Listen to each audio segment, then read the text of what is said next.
Outsourcing এবং freelancing এর উপর ধারাবাহিক টিউটোরিয়ালের প্রথম পর্বে আপনাদেরকে স্বাগত। ইন্টারনেটের মাধ্যমে চাকুরি, ফ্রিল্যান্সিং সাম্প্রতিক সময়ে লাখ লাখ বেকারের কর্মসংস্থানের জন্য একটি নতুন সম্ভাবনা। বাংলাদেশ ফ্রিল্যান্সিং কাজের ক্ষেত্রে অন্য সব দেশের মধ্য থেকে তৃতীয় অবস্থানে দাঁড়িয়েছে।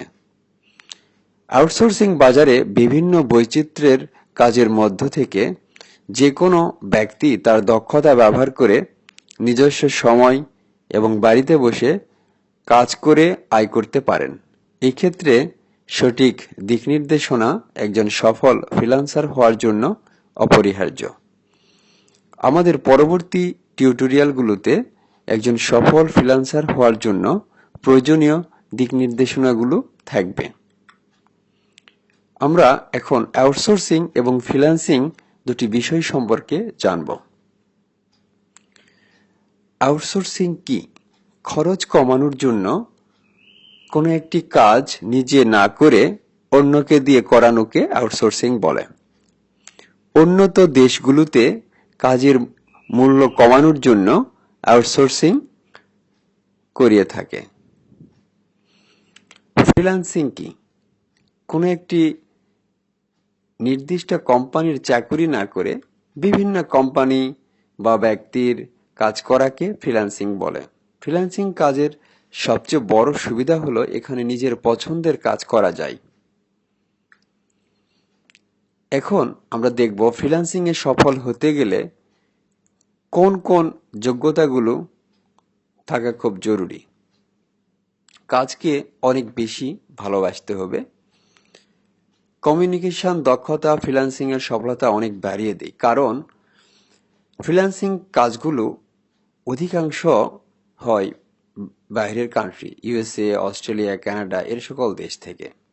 তো কমিউনিকেশন দক্ষতা ফ্রিল্যান্সিং কাজের জন্য অনেক বেশি গুরুত্বপূর্ণ। ইংরেজিতে যত বেশি দক্ষ হবেন তত বেশি সফল হবেন। আর যে বিষয়ে কাজ করবেন সে বিষয়ে যত বেশি দক্ষ হবেন, সফল হতে পারবেন তত বেশি। আর যেহেতু আমরা এই কাজগুলো ইন্টারনেট এবং কম্পিউটার ব্যবহার করে করব, সো ইন্টারনেটের উপর নিজেকে নির্ভরশীল করতে পারলে ফ্রিল্যান্সিংয়ে সফল হবেন। সর্বোপরি ধৈর্য শক্তি এ সেক্টরের জন্য অত্যন্ত গুরুত্বপূর্ণ। এখন আমরা দেখব যে ফ্রিল্যান্সিং কাজগুলো কোথায় পাওয়া যায় বা কিভাবে করা যায়। আউটসোর্সিং কাজগুলো যে সকল ওয়েবসাইটে পোস্ট করা হয় সেই সাইটগুলোকেই বলা হয় আউটসোর্সিং মার্কেটপ্লেস। তো আমরা এখানে দেখতে পাচ্ছি বেশ কিছু মার্কেটপ্লেসের নাম। এরকম অনেক মার্কেটপ্লেস রয়েছে, সেখান থেকে উদাহরণস্বরূপ কয়েকটি আমরা এখানে দেখতে পাচ্ছি। তো আমরা যদি মার্কেটপ্লেস সিলেকশন করতে চাই কাজ করার জন্য, তো সেক্ষেত্রে আমি মনে করি আপওয়ার্ক বেস্ট, বিকজ আপওয়ার্ক হচ্ছে ওয়ার্ল্ডের র্যাঙ্কিং 1 আউটসোর্সিং মার্কেটপ্লেস। এখানে প্রতি মুহূর্তে বিশ্বের বিভিন্ন প্রান্ত থেকে ক্লায়েন্টরা অসংখ্য কাজ পোস্ট করতেছেন। একজন নতুন ফ্রিল্যান্সার হিসাবেও এখানে খুব দ্রুত কাজ পাওয়া যায়। যদি একটি ভালো মানের প্রোফাইল থাকে সেক্ষেত্রে এখানে একজন নতুন ফ্রিল্যান্সারও কাজ করতে পারেন।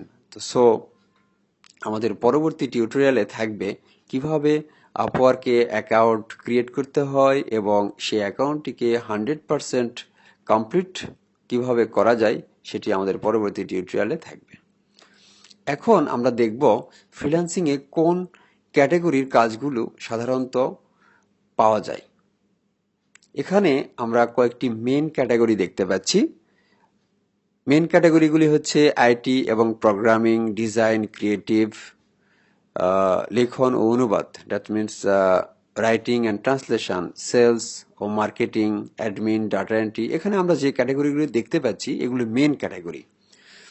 আইটি এবং প্রোগ্রামিং এই ক্যাটাগরির আন্ডারে যেমন আছে web design, development, apps development, software development, এরকম ডিজাইন এবং ক্রিয়েটিভ ক্যাটাগরির আন্ডারে আছে animation, graphics design, illustration, photo editing, এরকম সাব ক্যাটাগরি আছে। যাদের একটু রাইটিংয়ে এক্সপিরিয়েন্স আছে তারা রাইটিং এবং অনুবাদ কাজ করতে পারেন, সেলস এবং মার্কেটিং, অ্যাডমিন ও ডাটা এন্ট্রি। বিশেষ করে যারা একেবারেই নিউ, যাদের স্পেশাল কোনো স্কিল নাই, আইটি সেক্টরে বা ডিজাইন ক্রিয়েটিভে কোনো স্কিল নাই, ইংলিশে মোটামুটি ভালো কমিউনিকেশন স্কিল থাকলে এবং ইন্টারনেট ব্যবহারের স্কিল থাকলে অ্যাডমিন এবং ডাটা এন্ট্রি এই সেক্টরে কাজ করে অর্থ উপার্জন করা যায়। প্রকৌশল ও প্রস্তুত, ইঞ্জিনিয়ারিং ব্যাকগ্রাউন্ডের পার্সন যারা যারা ম্যানুফ্যাকচারিং এর সঙ্গে জড়িত তারা এই সেক্টরে কাজ করতে পারেন। ফিনান্স অ্যান্ড ম্যানেজমেন্ট, যারা ফিনান্সিয়াল অ্যাক্টিভিটিস যে এক্সপিরিয়েন্স আছে তারা এই সেক্টরে কাজ করতে পারেন। ফাইনালি লয়ার, আইন সংক্রান্ত কাজেও এখানে আউটসোর্সিং এ কাজ পাওয়া যায়। তো আমাদের প্রথম পার্ট এখানেই শেষ।